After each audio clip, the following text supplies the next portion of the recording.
soir, c'est presque une petite révolution, allant dans le sens du progrès humain que Jérôme Guedj entend débuter. Cela concerne le handicap et plus particulièrement la sexualité dans le handicap. Les personnes handicapées ont aussi le droit à une vie sexuelle épanouie. C'est du moins la position que défend le président du Conseil général et député de l'Essonne. Lundi prochain, le schéma départemental en faveur des personnes handicapées sera voté. La notion d'assistant sexuel y est inscrite, mais l'idée ne semble vraiment pas plaire à tout le monde. Maxime Lemaine. La sexualité, c'est le nouveau service public que Jérôme Guedj souhaite mettre en place en Essonne pour les personnes en situation de handicap. Sensibilisation, information pratique et pour ceux qui le souhaitent, du contact. Ce seraient alors des personnes volontaires des services d'accompagnement à la vie sociale qui se chargeraient de prodiguer ces soins particuliers. Au SAVS de Massy, on dit oui à la prise en compte de la sexualité des personnes handicapées, mais une question se pose, les salariés volontaires seront-ils capables de cumuler leurs tâches habituelles avec cette nouvelle compétence ? Parce qu'effectivement, être dans une approche sexuelle vis-à-vis de quelqu'un sans qu'il y ait la connotation de l'affectivité, enfin en tout cas du sentiment amoureux, et du coup être après dans la réalité en rapport avec cette personne sur des tâches concrètes de la vie quotidienne, et pour la personne handicapée et pour l'accompagnant, ça me paraît assez compliqué à envisager. Hommes ou femmes, de nombreux témoignages le confirment, la misère sexuelle des personnes handicapées est bien réelle en France et affecte même parfois leur entourage, obligés de trouver des solutions comme la masturbation ou le recours à des prostituées. L'éveil sexuel proposé par Jérôme Guedj pourrait donc être une alternative, pas si sûre selon l'association Oser le féminisme qui assimile l'intervention d'un ou d'une professionnelle de santé à de la prostitution. Les personnes qui vont prodiguer des massages, des caresses, voire plus, puisque c'est exactement ce qui est écrit, seront quand même rémunérées par une association et ce sera un bonus. Ça voudrait dire que l'association et la personne qui les finance, qui est le Conseil général, seraient un peu des proxénètes. Handicap et sexualité, une question réglée aux Pays-Bas, au Danemark, en Suisse et en Belgique où l'assistance sexuelle est légale. En France, le Comité consultatif national d'éthique a rendu le 11 mars un rapport défavorable sur la question. Affaire à suivre. Dernière réaction en date, celle de Maud Olivier en début d'après-midi. La députée socialiste de l'Essonne, également conseillère générale, se dit en total désaccord avec la proposition de Jérôme Guedj. Maud Olivier estime que les personnes souffrant d'un handicap, comme tout le monde, ont un besoin beaucoup plus large d'une vie sexuelle, découlant d'une relation affective, estimant également que la demande d'assistanat sexuel émane majoritairement d'hommes évoquant leur misère sexuelle. L'élu assimile cet assistanat à une forme de prostitution. Et puis, à l'instant, la réaction de Michel Berson sous forme de communiqué. L'assistance sexuelle, c'est non. L'échange de services sexuels contre rémunération ne doit en aucun cas être légalisé, écrit le sénateur de l'Essonne. Et il poursuit, il n'existe pas de droit intangible à la sexualité qui pourrait justifier la mise en place d'un service public d'assistanat sexuel pour les personnes handicapées. Fin de citation. Bref, la question, elle est posée et nous avons recueilli auprès des Essonniens quelques réactions. Témoignage de rue. Moi, je trouve que c'est pas parce qu'on est handicapé qu'on ne devrait pas avoir de sexualité. Ils font ce qu'ils peuvent, hein, et puis heureusement qu'ils ont le droit de s'éclater également. J'ai aucun avis là-dessus. J'ai pas d'avis, pas plus que sur celle de chacun sa sexualité. Rien de particulier, j'ai pas réfléchi au sujet. Pas de mal, enfin ouais, non, c'est normal, c'est humain, quoi. Ça doit être différent, c'est sûr.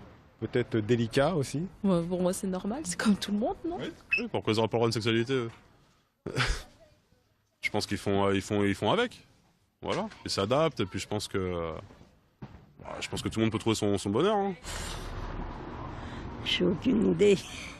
Ils ont tout à fait le droit, mais c'est vrai qu'il faut les surveiller quand même. Ils sont tout à fait capables de comprendre aussi. Je pense que les handicapés étant des êtres humains, donc la question de la sexualité, elle se pose même pas, elle va de soi. Voilà donc quelques avis sollicités par Lucie Guénard et Benjamin Maton. Retour à présent sur les récents événements à Grigny, le plus récent étant dans le domaine du fait divers, cette attaque du RER vendredi dernier. Pour Malek Bouti, Ce dernier fait de violence stigmatise et fragilise un peu plus, dit-il, la population. Le député de la 10e circonscription considère que c'est révélateur de dysfonctionnement dans la gestion de la sécurité des habitants. Malek Bouti visant ainsi l'équipe municipale. Ce à quoi le maire PC de Grigny répond qu'il n'accepte pas les leçons de morale en souhaitant qu'un député ne fasse pas de récupération politique à partir d'un fait divers barbare. Philippe Rio ne désirant pas néanmoins rentrer dans la polémique. La semaine nationale de la santé mentale, jusqu'à demain soir, des intervenants seront venus à la rencontre de 19 classes du lycée Poincaré de Palaiseau. À la demande de la conseillère principale d'éducation, l'association Espace Singulier est intervenue auprès des élèves à travers des débats avec du personnel évidemment spécialisé. Les jeunes et leurs professeurs peuvent aborder les différentes formes de handicap, dyslexie, dysphrasie, surdité, handicap moteur ou mental. Les classes de seconde ont débattu sur des thèmes, et ce, grâce aux mises en scène de la compagnie de théâtre Très tôt sur scène. Aurélie Colombel. L'association Espace Singulier a pour but notamment de faciliter l'intégration des personnes handicapées avec les autres. Pour instaurer un dialogue, les comédiens ont créé des scènes de la vie quotidienne. Le malentendant qui n'arrive pas à saisir les consignes, la personne en fauteuil roulant qui a peur du premier regard de l'autre. Ensuite, les élèves sont amenés à expliquer la situation et rentrer dans la peau des personnages pour apporter des solutions. Le fait de jouer, c'est dit dans le mot. On leur demande de venir jouer et en même temps ils viennent interpréter pour pouvoir vivre de l'intérieur ce que ce personnage, celui qu'ils prennent, peut ressentir, mais aussi de ressentir ce qui se passe autour de lui avec les autres personnages. La troupe de théâtre prône le mieux vivre ensemble. Pour que l'histoire se termine bien, il faut prendre le temps d'écouter l'autre, le comprendre et s'adapter. À travers ce forum ludique, le message de fond est très bien passé. Il ne faut pas regarder les handicapés comme des gens à part, ils sont comme nous. D'en parler, ça peut qu'améliorer des situations, par exemple, pour s'adapter à des proches ou des personnes qu'on connaît. Un message de tolérance d'autant plus important, car le mal-être, la peur du regard de l'autre, ces lycéens l'ont saisi, il est ressenti par tous. Le gros, le petit, le timide et l'handicapé. Ça s'est passé aux Ulysses, les 10 ans d'Essonne Cadre, anniversaire au milieu de la semaine de l'industrie. En Essonne, en 10 ans, l'association a raconté 8 présidents. Association dont l'objectif est en priorité la réinsertion professionnelle de ses adhérents, en particulier sur la région d'Orsay et de Massy. Lors de cette manifestation d'aujourd'hui, de nombreux responsables et élus ont évoqué les actions locales en faveur de l'emploi, les contrats de génération et évidemment le retour à l'emploi des seniors.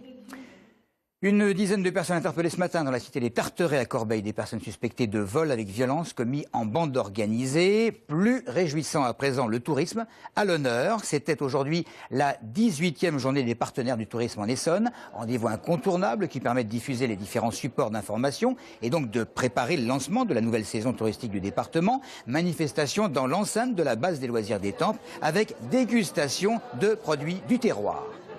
Nous distribuons tous nos prospectus aux offices de tourisme qui en ont fait la demande, et donc qui sont présents ici. Et donc nous développons un peu notre environnement par ce biais. En fin de compte, ça fait connaître aussi parce que bon, les partenaires ne connaissent pas forcément, ils connaissent le site touristique, mais peut-être pas la production fermière. Et puis, ça s'est passé hier soir à l'Opéra de Massy, le lancement officiel du livre Souvenirs retraçant les 20 ans de l'opéra, de très nombreuses personnalités. Et lui ou non, vous avez reconnu l'évêque d'Évry, le sénateur maire de Massy, Sandrine Frenz, auteur de l'ouvrage à l'initiative de la CCI, Philippe Bello, vous avez vu, le maire de Limours, l'ancien président de la CCI Gérard Huot, Claude Germont, bien entendu, le préfet, et puis Philippe Lavial, qui était évidemment ici, le président actuel de la CCI, et bien d'autres, beaucoup de monde évidemment, pour assister ensuite à l'Opéra Bouffe, la Rentola, je ne l'ai pas vu. On termine simplement avec les joueuses de Juvisy qui ont fait le nécessaire hier. Les filles de Sandrine Mativet, football bien sûr, se sont imposées au stade Léo Lagrange de Bonneuil-sur-Marne contre le Göteborg FC 1-0. Merci de votre fidélité.